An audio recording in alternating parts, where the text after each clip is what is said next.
Beneath the Temple Mount in Jerusalem, scientists have uncovered sealed chambers untouched for nearly 3,000 years. Inside lies a discovery so shocking it could rewrite the history of faith itself. Hidden beneath one of the most sacred sites on earth, this secret world has waited in silence, buried through wars, kingdoms, and empires.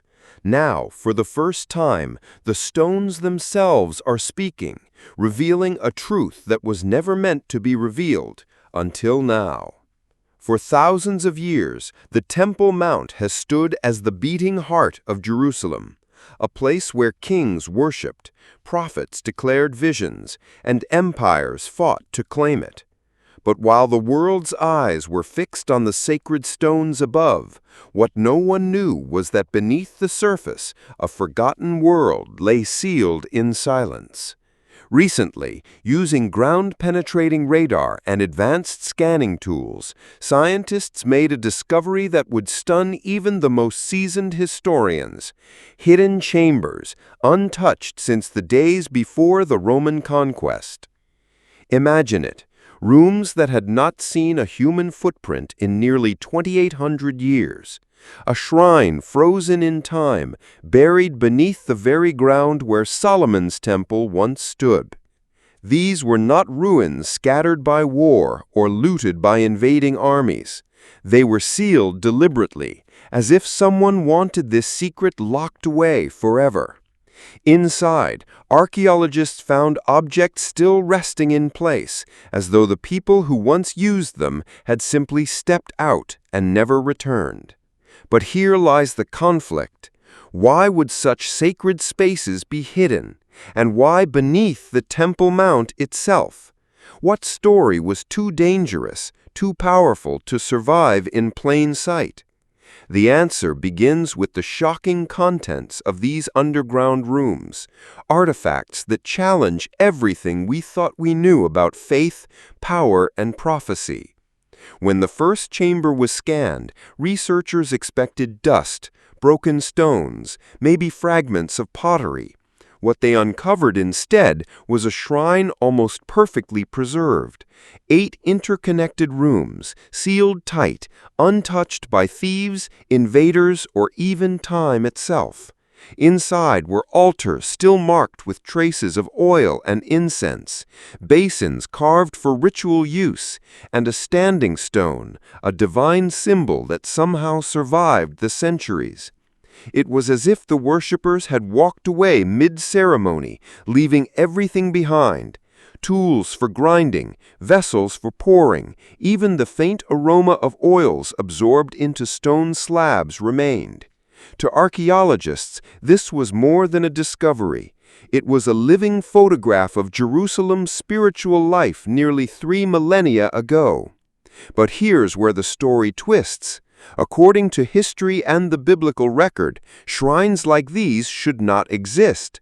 King Hezekiah's reforms in the 7th century BCE supposedly shut down every rival site of worship, centralizing faith at Solomon's temple above.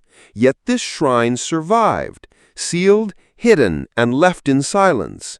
Was it spared deliberately? Was there a secret agreement between priests and rulers to bury but not destroy the old ways? This is not just archaeology. It is a direct challenge to the narrative of Jerusalem's past. And what it suggests about ancient worship will leave you questioning everything you thought you knew. As experts moved deeper into the chambers, the discoveries became even more unsettling. Among the ritual tools were everyday objects, cooking pots, loom weights, and clay seals. At first, they seemed ordinary, the kind of artifacts found in countless digs across Israel. But placed inside a sacred shrine, their meaning took on an entirely new weight. These weren't just tools of survival, they were instruments of worship. The loom weights, for instance, suggest that weaving was tied directly to religious practice, possibly for creating sacred garments, altar cloths, or priestly robes. If true, it means women may have played a far greater role in temple worship than history has recorded.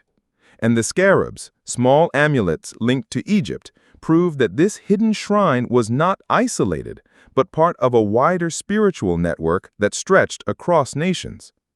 This is where archaeology collides with prophecy. For centuries, scholars taught that worship in Judah was uniform, centered entirely on Solomon's temple. But these artifacts tell another story, a story of diversity, of hidden rituals practiced in the very shadow of the Temple Mount. And if these practices were preserved underground, what else might have been quietly protected, even as kings and priests sought to erase them from history?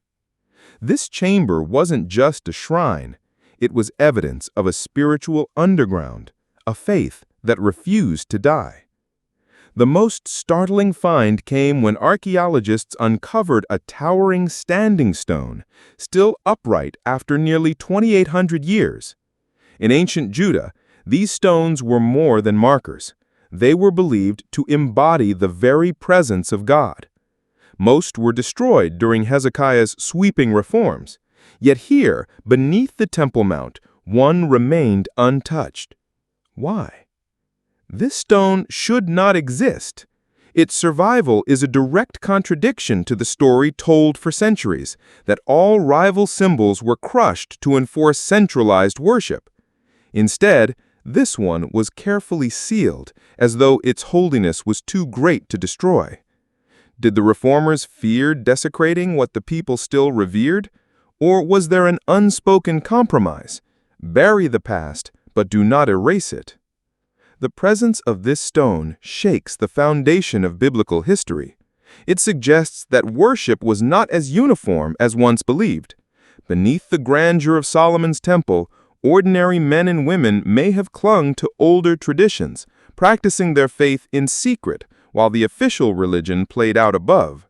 And here lies the conflict.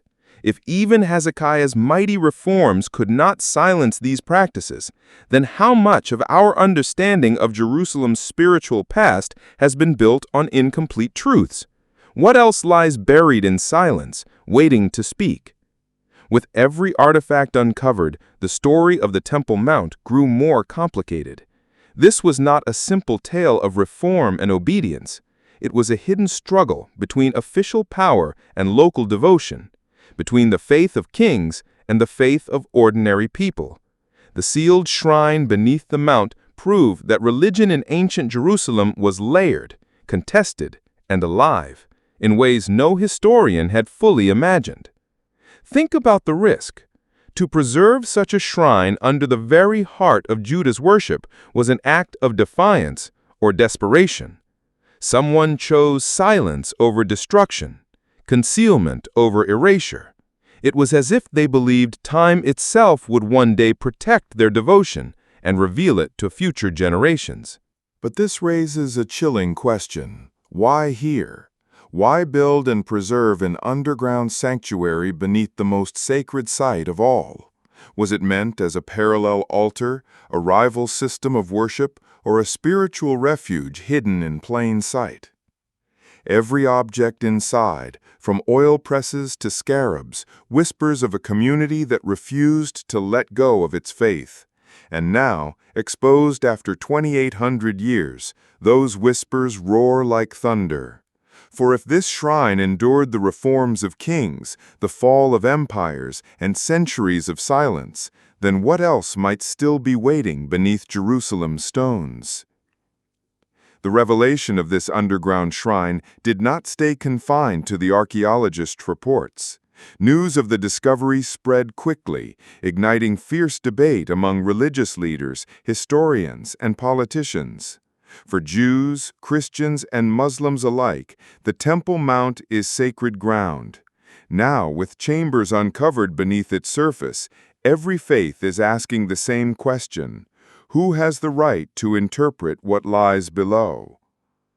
Jewish scholars see in these chambers a direct link to the time of Solomon's temple. Christians wonder what this means for the history of prophecy, worship, and even the coming of Christ.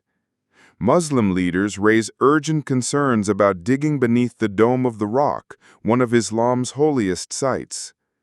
What began as a scientific discovery has become a spiritual firestorm. And then comes the political conflict.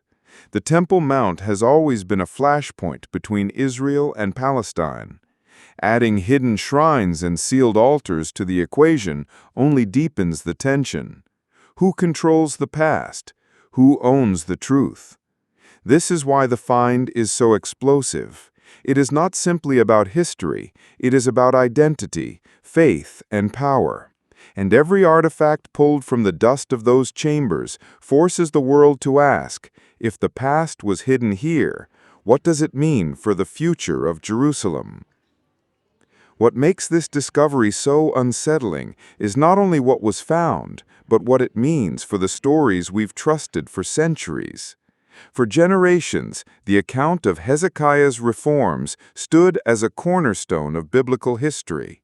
Temples destroyed, shrines dismantled, altars smashed, a clean break from the old ways. Yet here, beneath the Temple Mount, the evidence screams otherwise. If this shrine survived untouched, then the reforms were not absolute. Instead of erasing rival practices, they may have forced them underground, hidden but alive, sealed yet enduring. The official narrative of centralized worship collapses in the shadow of these chambers, and that collapse opens the door to an even more haunting question. What else has been hidden from us? Because if a shrine could remain buried for 2,800 years beneath one of the most watched, fought over, and sacred sites on earth, what other secrets still lie in silence? Could there be more chambers, more objects, perhaps even texts or relics that rewrite the faith of millions? The Temple Mount has always been called the center of the world, but perhaps it is also the vault of history, keeping truths locked away until the appointed time. And now, for the first time in millennia, the locks are being broken. The deeper scholars looked at the artifacts, the clearer the message became. This was not a random hideout of broken rituals. It was a structured, organized sanctuary with tools, vessels, and symbols of worship, carefully arranged as though awaiting rediscovery. Every item had a purpose. Every placement told a story. This was not accidental. It was intentional. The incense traces on the altar stones still carried the scent of ancient ceremonies. Scarabs linked the shrine to Egypt, hinting at a network of spiritual exchange that crossed borders. Pottery and seals tied it directly to the time of Solomon's temple. This was no rogue gathering of worshippers. This was a community whose faith beat beneath the surface even while the official temple rose above. But here lies the prophetic weight. If such practices existed in secret, then Jerusalem's spiritual life was never as uniform as history claims.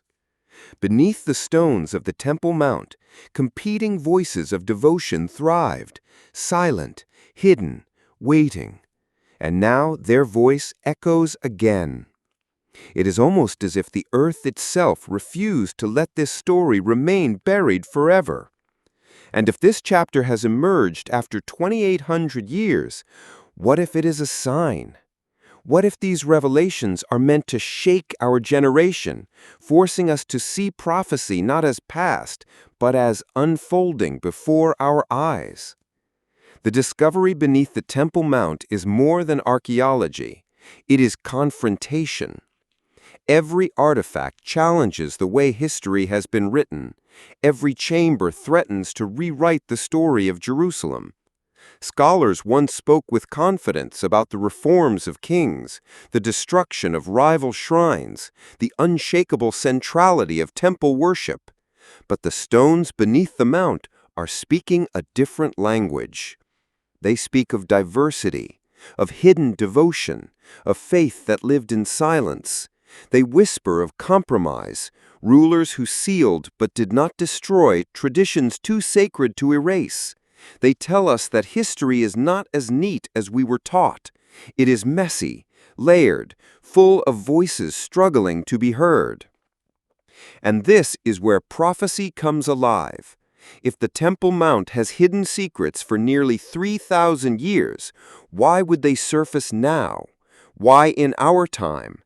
Why at this moment in history, when tensions in Jerusalem are rising once again, when faith and politics are colliding on a global stage? It is almost as though the unveiling of these chambers is not random, but appointed, a reminder that nothing remains buried forever, that truth has its own hour to rise. And if these stones are crying out now, what revelation waits in the chambers that have not yet been opened? The discovery beneath the Temple Mount has torn open a door that cannot be closed. 8 hidden rooms, altars still fragrant with incense, a standing stone that defied the reforms of kings, everyday tools transformed into sacred instruments. Together, they reveal a world of worship that refused to be erased, a faith sealed in silence, waiting for its moment to speak. And now, it speaks to us, not just as history, but as warning. If prophecy is woven into the stones of Jerusalem, then perhaps this unveiling is not coincidence. Perhaps it is a sign. For centuries, the Temple Mount has stood at the center of conflict, devotion, and destiny.